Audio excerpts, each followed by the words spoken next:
ginnaaw bi ma leen sant yéen ñëpp ci seen teewaay fii si remercier particulièrement suñu mbokk journaliste yi bi ma bëggoon tey waxtaan ak waa Sénégal si li nga xam ne ñoo ko sumb depuis at yu weesu.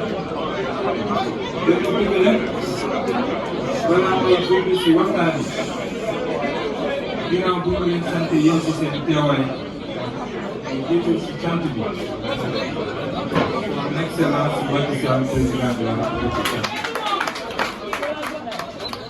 wax naa léegi si nasaraan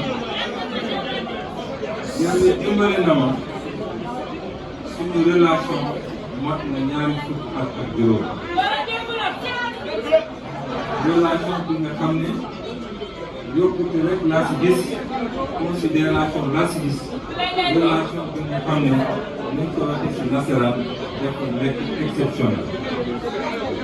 loolu nag jàpp naa ne du ñu dem ba fu ñu toll fii relation boobu am na xajama. ñaan ko yàlla bëgguma ko suma mbokk ñaanuñu ko bëgguñu ko. moo tax moom président de la République ginnaaw bu mu defee déclaration bu am solo boobu le 3 juillet 2023 pour fësal ne que moom dematul élection suma xel donte musuma xalaat benn yoon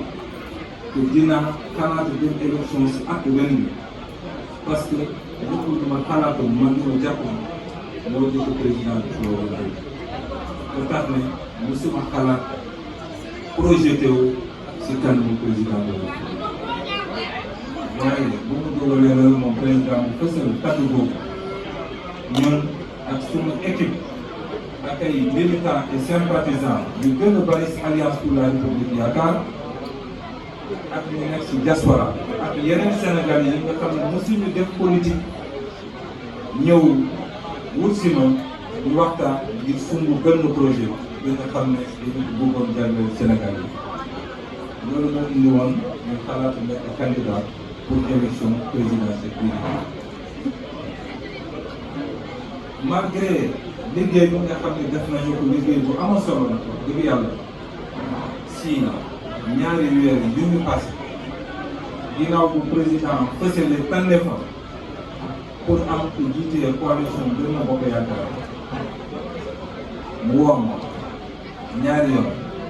benn yoon ñaari yoon ñett yoon ñuy waxtaan si téléphone ñuy waxtaan si rendez-vous ñuy waxtaan man ak moom nopp ak gémmiñ ñuy waxtaan man ak président de la République et à chaque fois ñaari yëpp la may wax na nga sàmm suñu diggante na nga xool intérêt réew Sénégal. bu ñu ko njëkkee wax ma laaj ko na ma may tuuti ndaxte projet bi wax dëgg yàlla daf am ñu ko suma loo woon léegi nag baax na suñu demee ba tëdd foofu ñu mun waxtaan ak ñoom xool yi ñoom itamit seen i xeex ak seen i disposition parce que nag lépp loo gis am ni de groupe ay waxtaan la ay poñ yi nga xam ne dañu si d'accord ba ma ñëwee jébal leen kàddu yooyu yi nga xam ne président wax na ma ko ñoom it wax dëgg yàlla dama leen bëggoon sant ci d'abord si liggéey bu am solo boobu bu ñu def mais surtout da nga xam ne d'accord nañu ak man si xeex bi nga xam ne président la pour moom rek ba tax démb ma ñaanaat encore président de la République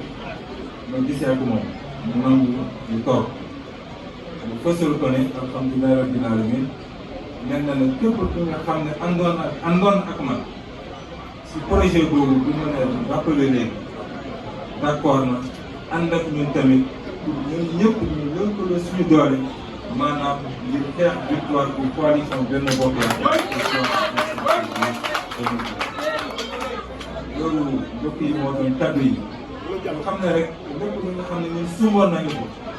du ambition personnelle mais dañu jàppoon ne bu baax si réew mi la dañu xam ne moo war a doxal réew mi dañu xam ne moo war a doxal réew mi jëmee réew mi si kanam maa ngi leen di sant di leen gërëm ñëpp asalaamaaleykum.